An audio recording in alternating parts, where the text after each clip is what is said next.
কাছে বার্তা ছড়িয়ে গেছে। আমি অনেক আওয়ামী লীগারদের সাথেও কথা বলেছি। তারাও এই সরকারকে আর চায় না। তারা মনে করে তাদের পতনের সময় হয়ে গেছে। সারা দেশের মানুষ আজ অতিষ্ঠ। আমার ভাইয়ের রক্ত ঝরেছে। কি দোষ ছিল মুগ্ধর? সে পানি বিতরণ করছিল। সরকার নির্দয়ভাবে তাকে হত্যা করল। এ এরা বর্বরতার চরম সীমায় পৌঁছে গেছে। সাধারণ মানুষ আজ নিরাপদ নয়। সাইদকে মারলো, শত শত শিশুকে মারলো। ২ বছরের শিশু, ৪ বছরের শিশু বাইরে খেলতে বের হয়েছে। তাকেও ছাড় দিল না। এই যে এরা এতটা জালিম হয়ে গেছে। আন্দোলন দেখতে গিয়েছে সাধারণ শিশু। এদের তো কোনো সম্পৃক্ততা নেই। কথায় কথায় বলে আমরা সন্ত্রাসীদের প্রতিরোধ করব। কে সন্ত্রাসী? ৪ বছরের অভি সন্ত্রাসী ছিল? ২ বছরের আলফি সন্ত্রাসী ছিল? এদেরকে মারলেন। আর অবশ্য তাদের এই সমস্ত কাজে মদদ দিচ্ছে তাদের দাদা বাবুরা, যারা ৯ বছরের আলফিকে সীমান্তে দুষ্কৃতিকারী বলে মেরে কাঁটাতারে ঝুলিয়ে রাখে। তাদের দল তো। আর অবশ্য কালকে কর্মসূচি ঘোষণা করা হয়েছে সে সম্পর্কেই বললাম, আমি কথা বাড়াবো না। তাদের দল, সেজন্য তারা সাধারণ মানুষের বুকে স্টিম রোলার চালিয়ে দিতে পরোয়া করছে না। এদের সময় শেষ। এজন্যই মানুষ যখন দেয়ালে পিঠ থেকে যায়, করার কিচ্ছু থাকে না। এতদিন মানুষ কিচ্ছু বলেনি। যখন মুগ্ধকে মারলো, সাধারণ ছাত্রদেরকে মারলো, শত শত মানুষ অত্যাচার, খুন, গুম, নির্যাতনের শিকার হলো। কালকেও আমার নাটোরে আমার চোখের সামনে একটা মানুষকে রাবার বুলেট ঢুকিয়ে হত্যা করেছে। বুক থেকে গুলি ছুটতে, ফিনকি দিয়ে রক্ত বের হচ্ছে। সে বলছিল আপনারা পিছু হটবেন না, তোমরা চালিয়ে যাও। এই সরকারের এই ধর্ষক লীগের, পান্ডা লীগের পতনের সময় হয়ে গেছে।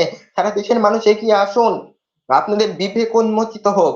কালকের যে মার্চ ফর ঢাকা কর্মসূচি দেওয়া হয়েছে, এই মার্চ ফর ঢাকা সফল হবে। এর পরিণতি দুইটা হতে পারে। ১ নাম্বার, শ্রীলঙ্কার মতো তাকে, শ্রীলঙ্কার প্রেসিডেন্টের যেরকম অর্ধেক কাপড় পরে পালাতে হয়েছিল, এরকম, না হয় মৃত্যু, যদি সাধারণভাবে এর পতন না হয়। এই দাবির উদ্দেশ্যই হচ্ছে, আমাদের দাবির উদ্দেশ্য হচ্ছে মানুষকে মুক্ত করা। আমরা আজ বন্দী। এই বন্দী দশা থেকে মুক্তি চাই। সকল শ্রেণী পেশার মানুষকে ঐক্যবদ্ধ হতে হবে।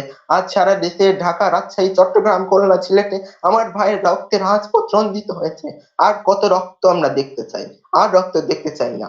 রক্ত যখন দিয়েছি, আমরা সেই ৭ই মার্চের ভাষণের সাথেই কণ্ঠ মিলিয়ে বলতে চাই, রক্ত যখন দিয়েছি রক্ত আরো দেব। এদেশের মানুষকে মুক্ত করে ছাড়বো। এদেশের মানুষ অর্থনীতি, রাজনীতি, সাংস্কৃতিক ভাবে মুক্তি পাবে। তারা এতটা অত্যাচারী হয়ে গেছে, মানুষের রক্ত দেখে এদের নেশা হয় না। তারা বলে আমরা হত্যা করে পারিনি। যখন কারফিউ জারি করে তখন আপনাদের সাধারণ সম্পাদক সাহেবই বলেছিল সাধারণ লোক দেখা মাত্রই গুলি করবে। সেই নির্দেশ তারা দিয়েছিল। সাধারণ মানুষকে তারা সহ্য করতে পারে না। কারণ সাধারণ মানুষ সত্যের পক্ষে, ন্যায়ের পক্ষে, সুন্দরের পক্ষে।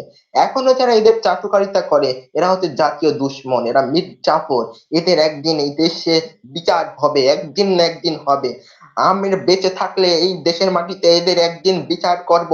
ছাত্ররা একদিন এদের বিচার করবে। কোন স্বৈরাচারী টিকেনি।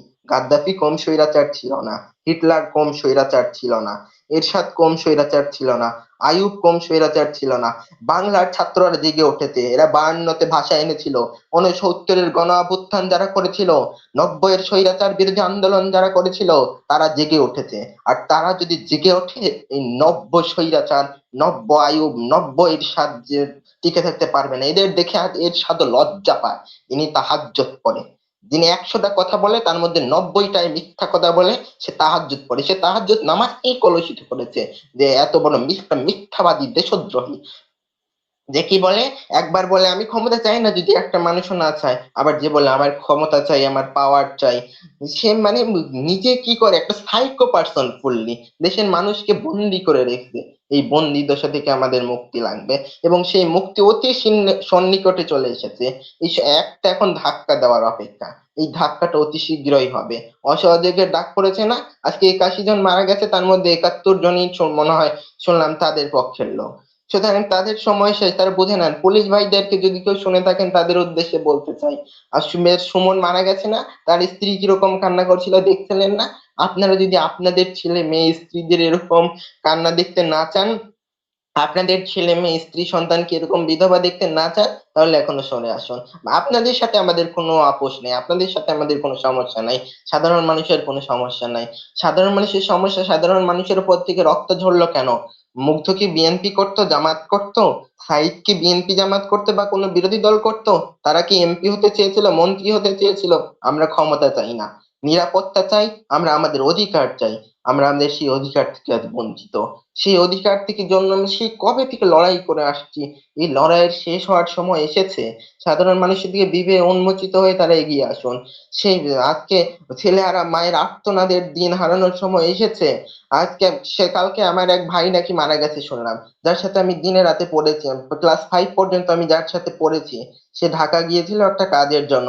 ৩ দিন একটা বাসায় বন্দি থাকার পরে তার খাওয়ার ফুরিয়ে গেছে। নিচে খাবার দেওয়ার জন্য এসেছে, গুলি লেগে মরে গেছে। এসব খবর শুনে কষ্টে অন্তরটা ফেটে যায়। কথা বলতে পারি না, বাকরুদ্ধ হয়ে যাই।